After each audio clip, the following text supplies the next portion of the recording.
This is a messy situation, and it won't be the last time this happens in the sport of boxing. Many fighters seem to believe that they've signed their contracts and they fulfilled it, and then this happens. Who are you under contract No, with? Queensbury.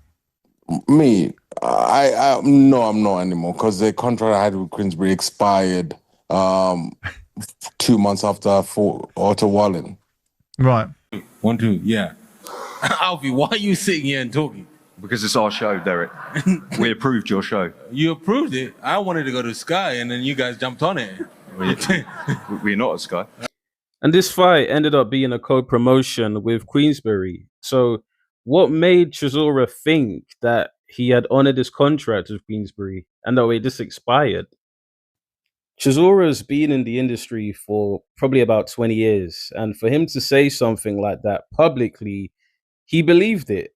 And I'm sure he would have got advice from someone that's meant to be an expert. But then it was proven to be wrong because what he said and what actually happened was the fight was a co-promotion. And whoever's advising Bakole, it seems to be a similar pattern where they're saying that you've honored something, and then the promoters are actually like, no, you haven't. Now, with that being said, there's the legal element and then there's the moral side of things. To not allow a fighter to make a living, there isn't anything to really defend that. You don't see Bakole being put on boxer cards with Adam Azim. He's not the co-main for the Copper Box Arena event. So something is strange. And I believe when there's friction in business and there's this relationship that clearly isn't working, they should just part ways. It doesn't need to be any messier than it actually is. And Bakole needs to do his part and stay in shape and actually prove that he's a credible investment for promotional companies to make. There is no excuse for him to be at the weight he's currently at and to be fighting the way he has been. We're all firefighters. There's room for those kind of speeches in boxing. He's told me that the only way Martin Bakole is going to fight for boxer is in Saudi shows. And that's from his coach and his manager. So I don't believe he has any reason to make that up. And it appears that with his inactivity, it's been predominantly Riyadh season cards. So it doesn't look good on boxers' end to not keep a fighter active if they want to be active. Because I feel it shouldn't be the case, but Bakole will only get into shape once he has a fight. Or at least try to get into shape, I would say. Because, yeah, it doesn't make sense because as an athlete, as a fighter, you should be disciplined regardless of if you have a fight signed and ready to go.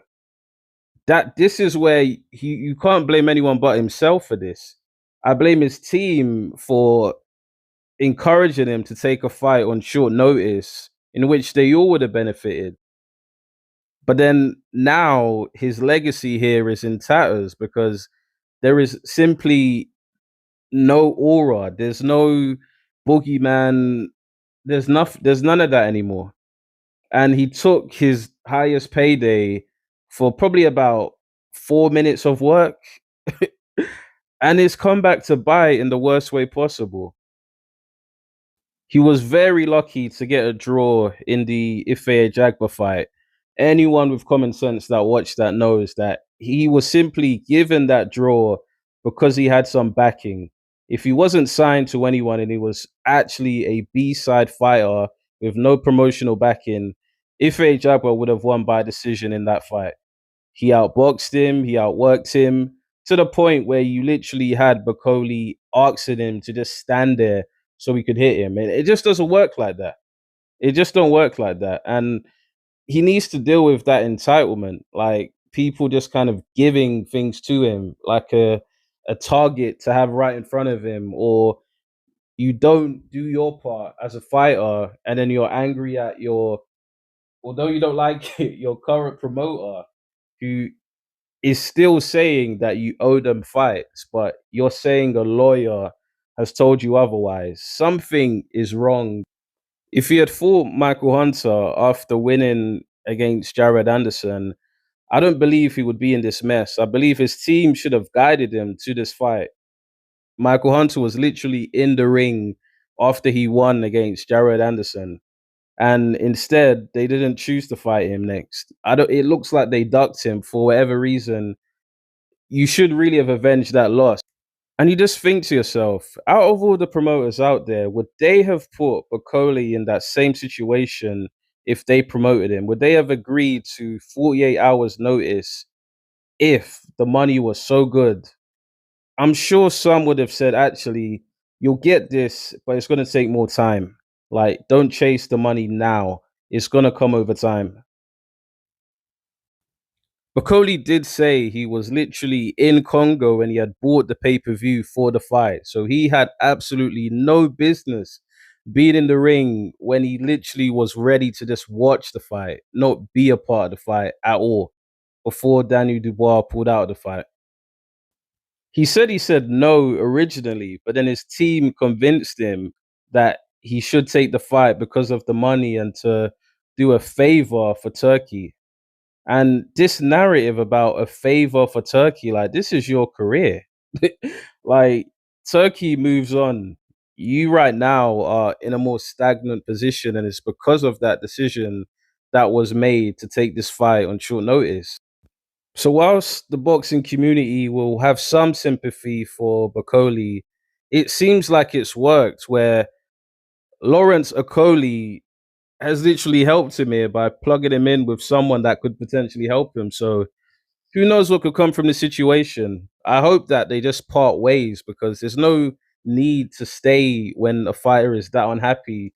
And it's public knowledge now. Like, we know he doesn't want to be there. So if we were to see him fight again, it's going to look horrible. No one wants to see a boxer fighting simply because they are being held hostage. Like, that's just wrong morally. I think what boxers should have said is, although there are disagreements, we have released him from his contract. He can do whatever he pleases. Because think of the fighters that consider signing to that entity now. If they even are currently there and they're thinking of leaving, this is how it may look. Like, this is not a good example to set at all for fighters that leave or want to leave, especially if they've been this inactive. So yeah, it doesn't look good. I hope that is sorted sooner rather than later, because right now the boxing community loves to just blame Shalom for nearly everything, but I feel both of them are in the wrong here. This shouldn't have ever really became public at all, but I assume privately they tried to deal with this and nothing was resolved. So this is the method that they're currently using, and as it stands, it seems like it's effective.